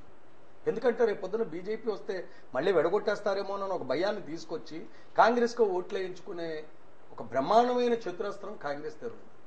నాకు చెప్పినట్టుగా ప్రభాకర్ గారు చెప్పినట్టుగా కాంగ్రెస్ పార్టీ ఏదైనా చేయొచ్చు, ఎలాగైనా చేయొచ్చు. అంటే అలాంటి పరిస్థితి ఉంటే కనుక ముఖ్యమంత్రి బయటకు వచ్చి పార్టీ పెట్టుకోవాల్సిన అవసరం పెడతానని అంటున్నాడా, పెట్టతానని చెప్పలేదే. ఇదంతా ప్రజల నుంచి ప్రజలు 23వ తారీఖు తర్వాత చూడండి అంటున్నారు. నిజమే, పెట్టారు. పెడితే ఏమవుతుంది? ఈ ఓట్లే చీల్తాయి. కాంగ్రెస్ పార్టీకి పడ్డ ఓట్లు ఒక 20 సీట్లు 30 సీట్లు కాంగ్రెస్ పార్టీకి వచ్చే సీట్లు. నిజమే, మీరు అందరి మేధావులు చెప్పినట్టుగా ఇప్పుడు విభజన ఆగుతుంది. ఇక్కడ విభజన ఆగితే తెలంగాణలో మళ్ళీ గొడవ బిగినవుతుంది. అప్పుడు రాష్ట్ర పరిస్థితి ఏంటి? అప్పుడు రాష్ట్రం మళ్ళీ ముందుకెళ్తుందా? ముందుకెళ్ళదు. మళ్ళీ ఇక్కడ మళ్ళీ మొదలు పెడుతుంది. నేను ఆ రోజు అడిగాను, విభజన అంటూ జరగకపోతే సమైక్యం అంటే ఫ్యూచర్లో ఏ పరిస్థితుల్లోనూ కూడా తెలంగాణ కావాలి అని అడగకుండా ఉండే ప్రతిపాదన ఏదైనా ఉంటే తీసుకొచ్చి పెట్టమనండి. అంతేగాని ఇవాళకి మనం సమైక్యం అనేసిపోయి తర్వాత వద్దని చెప్పి సమైక్యం అని చెప్పి ఆడేసుకున్నాక రేపొద్దున ఇంకో కేసీఆర్ వచ్చి మళ్ళీ గొడవ పెట్టాక అప్పుడు విడిపోతే మళ్ళీ పరిస్థితి ఏంటి? 3 ఏళ్ళు అదే అన్న మాట మీరు కావాలంటే రికార్డెడ్గా ఉన్నది. మనం మొట్టమొదటి నుంచి చెప్పుకున్న మాటలు. అందుచేత ఇవాళ ఆ రోజు నేను సుబ్బారావు గారు నన్ను చిన్న పొరపాటుగా రాజకీయ నాయకుల్ని ఎన్జిఓస్ అన్నది మేమన్నది ఏంటంటే 2 నెలలు చేయగలుగుతారు ఎన్జిఓస్ చేయగలిగితే, తర్వాత చేయలేరు. దీనికి రాజకీయ నాయకుల్ని తోడు తెచ్చుకుంటే ఇవాళ పరిస్థితి ఏమైందండి? మనం శాసనసభ్యుల్ని పార్లమెంట్ సభ్యుల్ని వీళ్ళనే మనం వాళ్ళ మీద ఆధారపడి ఉన్నాం ఇవాళ. ఎందుకంటే ప్రజాస్వామ్యంలో శాసనసభ పార్లమెంటు ఈ రెండింటి మీద ఇవాళ మనం ఆధారపడి ఉన్నాం. అక్కడ ఉన్న వాళ్ళు ఎవరు? మన రాజకీయ నాయకులే. అంటే ఈ బాధ్యతని వాళ్ళ మీద పూర్తిగా పెట్టడం కాకుండా అంతేకాదు వాళ్ళని రాజీనామా చేయమని వాళ్ళ ఇంటికి వెళ్ళి గౌరవాలు ధర్నాలు వాళ్ళేమో శవదహనాలు ఇంకోటి అని కూడా చేసాం. మళ్ళీ వాళ్ళనే వచ్చి బాబు మీరు రాజీనామా చేయకుండా ఎక్కడ నుండి మీరు ఓటు వ్యతిరేకంగా వేయండి అని చెప్పి అడుగుతున్నాం. ఇది ఉద్యమం అని ప్రజా ఉద్యమం అంటారో స్వార్థ ఉద్యమం అంటారో చెప్పాలి. వాళ్ళ ఇంటికి వెళ్ళి ధర్నాలు చేసాం, వాళ్ళ ఇంటికి వెళ్ళి గొడవలు పెట్టాం. మేము బిగిన్ చేసినప్పటి నుంచి చెప్తున్నాం రాజీనామా చెయ్యండి అని చెప్పి గొడవ పెట్టాం. ఇప్పుడు రాజీనామా చేయడం ఓటు వ్యతిరేకంగా చేయమంటారు. రాజీనామా చేయమనేది చేయవలసిన సమయంలో చేస్తుంటే పరిస్థితి వేరుగా ఉండేది. రాజకీయ నాయకులు వాళ్ళ స్వార్థం కోసం దాసోహం అయిపోయి చేయలేదు కాబట్టి ఈ పరిస్థితి వచ్చింది. మేము మొదట్లో చెప్పింది రాజకీయ సంక్షేమం కావాలని మొదట్లో చెప్పాం, అదే పరిష్కారం అని చెప్పాం. దిగ్విజయ్ సింగ్ చెప్పిన రోజునే మొత్తం శాసనసభ్యులు పార్లమెంట్ సభ్యులు ఆ రోజు రాజీనామా చేస్తుంటే ఈ సంక్షోభం ఆ రోజు ఉండేది కాదు. కానీ చెయ్యలేదు కాబట్టే ఇవాళ మాట్లాడుకోవాల్సి వచ్చిన పరిస్థితి. చరిత్ర మర్చిపోయి మాట్లాడుకుంటున్నారు. పంజాబ్ లో ఏమైంది? మేము చెయ్యమన్నారు, తీసి అసెంబ్లీని పక్కన పెట్టి పార్లమెంట్ రిజల్యూషన్ చేసింది. అదే మాట సార్ చెప్పేది. అందుకనే అంచేత కాంగ్రెస్ ప్రభుత్వం కాదు, రాజ్యాంగ పరిస్థితి చెప్తున్నాను నేను. రాజ్యాంగం ఏదైనా చేయాలి. రాజ్యాంగం అంచేత గారు పంజాబ్ లో పరిస్థితి వేరు. ఇంకా చెప్పండి. మళ్ళీ కాంగ్రెస్ గవర్నమెంట్ వచ్చింది కాబట్టి ఎవరు అక్కడ ఛాలెంజ్ చేయడానికి ముందుకు వెళ్ళాల. ఇప్పుడు ఛత్తీస్గఢ్ కూడా అదే మాట్లాడారు. ఛత్తీస్గఢ్ ఎందుకు డెవలప్ అవ్వలేదంటే ఛత్తీస్గఢ్ బీజేపీ వాళ్ళు ఉన్నప్పుడు విడగొట్టారు, కాంగ్రెస్ ప్రభుత్వం వచ్చింది కాబట్టి పార్లమెంట్ లో డబ్బులు ఇవ్వలేవని అంటున్నారు. రేపొద్దున మన పరిస్థితి కూడా అదే. ఏ మొక్కలు మేము చెప్పుకున్నాం. ప్రతాప్ గారు ప్రసాద్ గారు మీరు చెప్పండి. ఇప్పుడు బార్ అసోసియేషన్ పరంగా చాలా కాలం నుంచి పోరాటం చేస్తున్నారు. దీనికి ఎప్పట్లాగా మీరు ఉద్యమ విరమణ ప్రకటించే అవకాశం ఉంది. ఆల్రెడీ ఇందాక సుబ్బారావు గారిని అడిగాం. రాజమండ్రి బార్ అసోసియేషన్ పరంగా మీరు చెప్పండి. ఇంకొకటి ఏంటంటే కొంతమంది న్యాయ కోవిదులు కూడా చెప్పడం జరిగింది. బార్ అసోసియేషన్లో ఉన్న నిబంధనల ప్రకారం కొన్నాళ్ళు మా ప్రాక్టీస్ నిలుపు చేసుకుంటామని చెప్పి సస్పెండ్ చేసుకునే అవకాశం ఒక న్యాయవాద వర్గాల్లో ఉంది. ఈ అవకాశాన్ని ఉపయోగించుకుని న్యాయవాదులందరూ కూడా కొన్ని నెలల పాటు లేకపోతే ఈ 2014 ఎన్నికల లోపల సస్పెండ్ చేసుకునే ఉండే ఛాన్స్ నేను వినియోగించుకునే అవకాశం ఉందో, ఉద్యమం ఇంతటితో విరమించి రాజకీయ నాయకుల మీద ఇంకా ఒత్తిడి పెంచే అవకాశం ఉంది. ఈ యొక్క విరమించుకుందామా లేదా ఈ యొక్క స్ట్రైక్ని పొడిగించుకుందామా అనేది మేము ఒక జేఏసీ దాని కింద వెళ్ళామండి. జేఏసీ కింద ఏర్పడడం కాబట్టి మేము ఆ జేఏసీలో తీసుకున్న నిర్ణయాన్ని బట్టి మేము ఇక్కడ మేము పొడిగించాలా పొడిగించకూడదా అనేది ఇది అన్నమాట.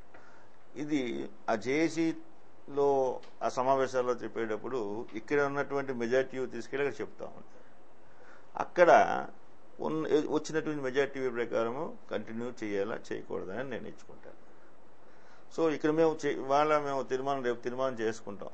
మేము జూనియర్ అడ్వకేట్లు చాలా నష్టపోతున్నారు, అలాగే సీనియర్లు కూడా చాలా మంది వెళ్ళిపోదామంటున్నారు.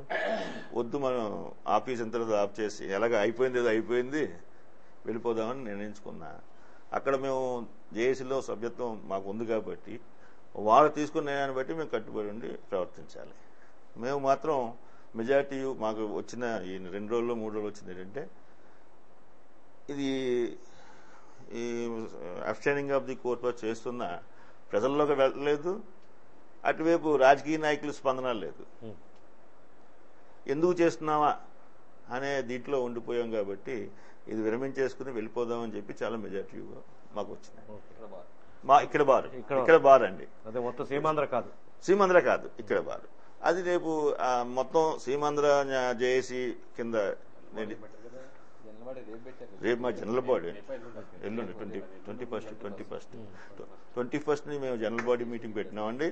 జనరల్ బాడీ మీటింగ్ లో వచ్చిన మెజార్టీని మేము అక్కడ ఎక్స్ప్రెస్ చేసి ఇది కంటిన్యూ చేస్తామా చేయమా అని నిర్ణయించుకుంటాం. కానీ మా వ్యూ మాత్రం లాస్ట్ టైం కూడా మేము ఒక సబ్జెక్టు అవినా అవ్వకపోయినా విరమించుకుందామనే దీని నిర్ణయం తీసుకున్నాను. లాస్ట్ టైం నేను వెళ్ళలేదండి.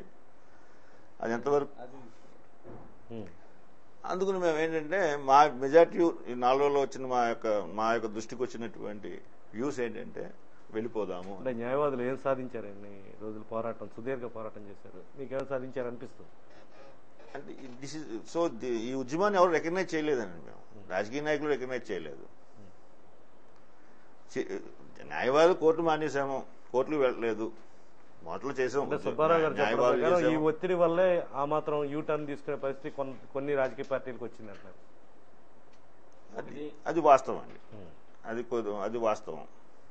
యూటర్న్ తీసుకోవడానికి మేము అంటే ఉద్యోగస్తులు చేశారు, 2 నెలలు చేశారు. అలాగే మేము కూడా మా జేఏసీలో మా యొక్క ఒపీనియన్ మేము ఎక్స్ప్రెస్, మా అభిప్రాయాలు మేము వెలబుచ్చాం. ఏమంటే మనం కూడా విరమించిన తర్వాత అప్రోప్రియేట్ టైంలో మనం మళ్ళీ వద్దామని. భవిష్యత్ కార్యాచరణ ఏ విధంగా ఉండాలని మీరు కోరుకుంటున్నారు? ఏ విధంగా ఉంటే సక్సెస్ సాధించే అవకాశం ఉంది? ఆల్రెడీ మన ప్రభాకర్ గారు చెప్పారు 3 పాయింట్స్. సాంబశివరావు గారు కూడా 1 పాయింట్ అన్నారు, రాష్ట్రపతి విషయం పక్కన పెట్టచ్చు అని. మీరేమంటారు? నేను ప్రభాకర్ గారు చెప్పిన దానికి ఏకీభవిస్తానండి. అయ్యింది ఏదో అయ్యింది. ఈయన సాంబశివరావు చెప్పినట్లు కూడా మోస్ట్ ప్రాబబ్లీ విభజన అనివార్యం కాబట్టి రాజకీయ నాయకులు కనుక చిత్తశుద్ధితో పనిచేస్తే ఏవైనా తర్వాత ఆయన చెప్పినట్లు న్యాయస్థానాలు ఉన్నాయి. తర్వాత ఇప్పుడు కాజ్ ఆఫ్ యాక్షన్ వస్తుంది కాబట్టి అయిన తర్వాత ఏమైనా టెక్నికాలిటీస్ మీద ఆగే అవకాశం ఉందని నా అభిప్రాయం. ఓకే, ఫైనల్ గా అందరికి ఒక నిమిషం సమయం ఉందండి. మీకు ఇచ్చే మెసేజ్ ఏంటి ప్రోగ్రామ్ ద్వారా ప్రజలకి? బీజేపీ వచ్చినా లేదంటే కాంగ్రెస్ పార్టీ వచ్చినా ఇచ్చేస్తుంది, ఇంక ఇది ఆగదు అనేది భ్రమ. ఫస్ట్ ప్రాంతీయ పార్టీలు సపోర్ట్ లేకుండా ఏ పార్టీ కూడా వచ్చే పరిస్థితి లేదు. ఏ ప్రాంతీయ పార్టీలు కూడా రాష్ట్రంలో ఒకవేళ ఇదే కనుక అంగీకరిస్తే 17 రాష్ట్రాలుగా విభజించాల్సిన 17 డిమాండ్స్ ఉన్నాయి. కాబట్టి ప్రాంతీయ పార్టీలు ఒప్పుకునే పరిస్థితి లేదు. ప్రాంతీయ పార్టీల యొక్క డిమాండ్ మేరకే అధికారంలో ఉన్న ఏ పార్టీ అయినా నిర్ణయం తీసుకోవాలే తప్ప, ఎందుకంటే బీజేపీ గతంలో చూసాం, బీజేపీ అధికారంలో ఉన్నప్పుడు ఆల్రెడీ కాకినాడలో తీర్మానం చేసింది చిన్న రాష్ట్రాలకు అనుకూలంగా అని చెప్పేసని, చంద్రబాబు నాయుడు సపోర్ట్ ఉన్నాడని చెప్పేసని ఆ 3 రాష్ట్రాలు ఇచ్చింది, కానీ ఈ రాష్ట్ర విభజన చేయలే. ఒక ఎగ్జాంపుల్ మాత్రమే అది. కాబట్టి ప్రాంతీయ పార్టీల యొక్క ప్రభావం బీజేపీ అని కాంగ్రెస్ అని వాటి మీద ప్రభావం రేపు చూపడుతుంది. ఈ రెండింటికి లేకుండా మూడో ప్రత్యామ్నాయం వస్తే అసలు ఈ రాష్ట్ర విభజనే జరగదు. ఇది దృఢమైన నమ్మకం మాకు. ఏం చేద్దండి, ఇప్పటికి కూడా అయిపోతుంది అన్నారు, ఇప్పుడైతే అయ్యే ప్రసక్తే లేదు. అది మాకు దృఢమైన నమ్మకం ఉంది. ఇప్పటికి ఓన్లీ 10% ప్రాసెస్ మాత్రమే ప్రారంభమైంది. ఇంకా కాజ్ ఆఫ్ యాక్షనే అరైజ్ అవ్వాల. కాబట్టి డెఫినెట్ గా ఇది రాబోయే పార్లమెంట్ సమావేశాల్లో రాదని నమ్ముతున్నాం. వచ్చినా గానీ ఇది ఉమ్మడి రాష్ట్రంలోనే జరుగుద్ది, వచ్చే ప్రసక్తే లేదు. డెఫినెట్ గా ఇప్పటికే సుప్రీంకోర్టు కూడా చాలా క్లియర్ కట్ గా చెప్పింది. దాంట్లో మేము కూడా ఒక పిటిషన్ వేస్తున్నాం.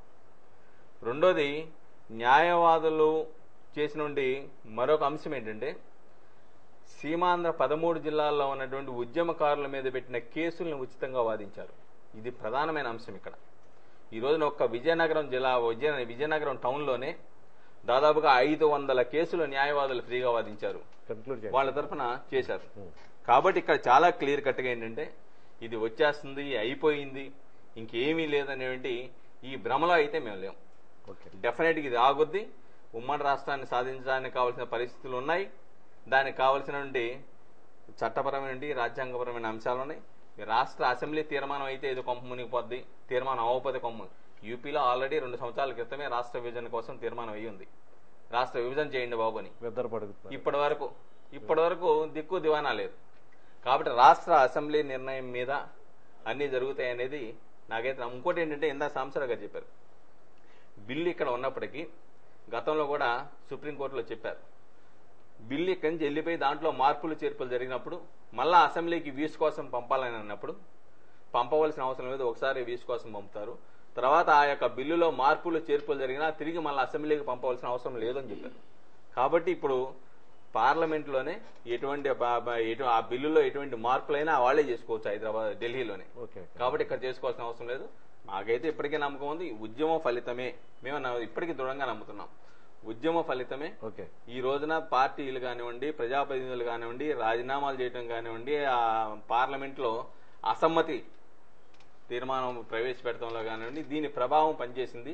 అందుకే ఈ రోజున ప్రజాప్రతినిధులు కూడా ఎవరైతే ఈ రాష్ట్ర విభజనకు ప్రధాన కారకులుగా ఉన్నారో, ఎవరైతే అధికారం కోసం, అధికార దాహం కోసం ఈ రాష్ట్రాన్ని విభజిస్తా ఉన్నారో, వాళ్ళ దగ్గర నుంచి బయటికి రావాలని తాపత్రయపడడానికి కూడా ఈ ఉద్యమాన్ని స్పష్టంగా కళ్ళ ముందు కనబడతా ఉంది. థ్యాంక్ యూ సుబ్బారావు గారు.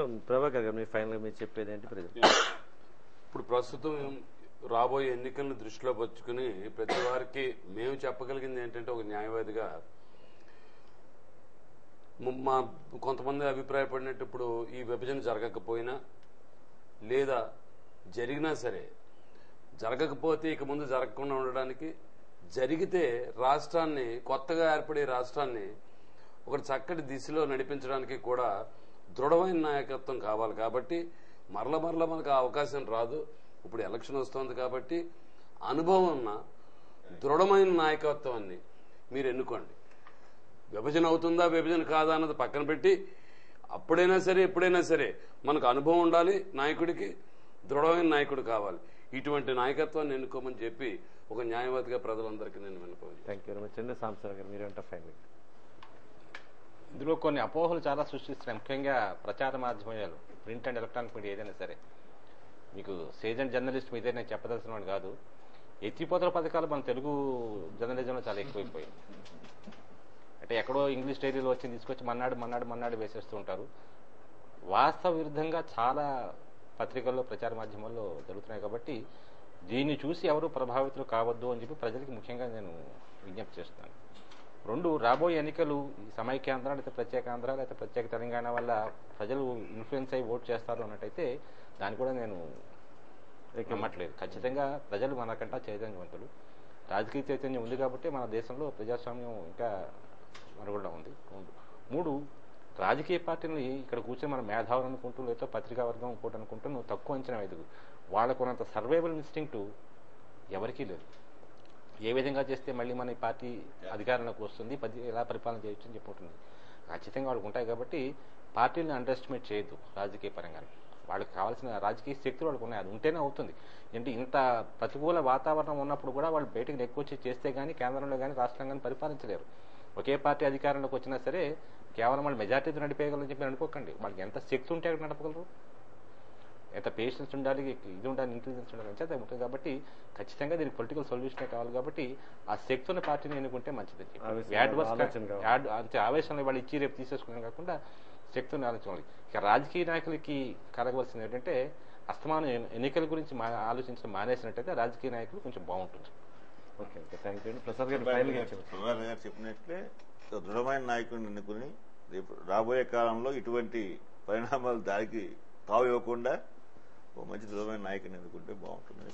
ప్రతాప్ గారు మీరే ఉంటారు. ఇప్పుడు ఇందాక నుంచి ఎంతమంది మాట్లాడింది కూడా ఆఖరికి రాజకీయ నాయకులు రాజకీయం వైపే వచ్చింది. అందుచేత ప్రభాకర్ గారు చెప్పినా, సాంబు గారు చెప్పినా, సుబ్బారావు గారు చెప్పినా, ప్రసాద్ గారు చెప్పినా రాజకీయంగా దీన్ని అడ్డుకుంటున్నారు అన్న మాట ప్రకారం రేపు పొద్దున్న మంచి నాయకుడిని ఎన్నుకోవాలి అన్న విషయం వస్తుందే కానీ మనకి సమస్య తేల్తదా అన్నది ఇంకా తెలియట్లేదు. అందుచేత ఈ సమస్య తేలేదాకా మనం ఇలా కొట్టుముట్టాడుతూనే ఉంటాం. అందుచేత ఈ సమస్యను పరిష్కారం చేయడానికి కావలసిన మార్గాలు 23వ తారీఖు తర్వాత 10 రోజులు పెంచండి, 15 రోజులు పెంచుతారు అంటే మళ్లీ గందరగోళంతోనే జరుగుతుంది. కాబట్టి దీన్ని ఏదో ఈ విషయాన్ని విభజిస్తారా, విభజించేయండి, విభజించరా ఇలాగుంచుతారా, ఇంక ఉత్తరోత్తర ఎప్పుడు కూడా మమ్మల్ని ఇలా చేయకండి. దీనికన్నా ముందు మర్చిపోయింది, న్యాయవాదులకు ముందు అభినందనలు తెలపాలి. ఎందుకంటే చాలా మంది న్యాయవాదులు ఏమనుకుంటారంటే లాయర్స్ అంటే చాలా డబ్బు ఉన్నవాళ్ళు కాదు, పొరపాటు. ఉద్యోగస్తులకు ఖచ్చితంగా జీతం వచ్చేస్తుంది, కానీ న్యాయవాదుల్లో అందరూ డబ్బులు రావు. కేసు వాదిస్తే కానీ డబ్బులు రాని న్యాయవాదులు, రీసెంట్ గా జాయిన్ అయిన న్యాయవాదులు, ఇట్లా వాళ్ళు కూడా చాలా మంది ఉన్నా వాళ్ళందరూ కూడా ఒక పట్టుదలతో ఉన్నారంటే నిజంగా మొన్నటిదాకా ఎన్జిఓస్కి హ్యాట్స్ ఆఫ్ అన్నాం, ఇవాళ న్యాయవాదులకు హ్యాట్స్ ఆఫ్ అని చెప్పాలి మనం. అది ఖచ్చితంగా చేయాల్సిన పని. అందుచేత న్యాయకోవిధులు చెప్తున్నట్టుగా ఆఖరణ సుప్రీంకోర్టు ఒకవేళ ఇది సుబ్బారావు గారు ఇందా చెప్పారు, ఇందులో తప్పులు ఉన్నాయని చెప్తారేమో అని అన్నారే కానీ ఇది చేయడానికి వీలు లేదు అనే అవకాశం లేదు, విభజన చేయడానికి వీలు లేదు అని.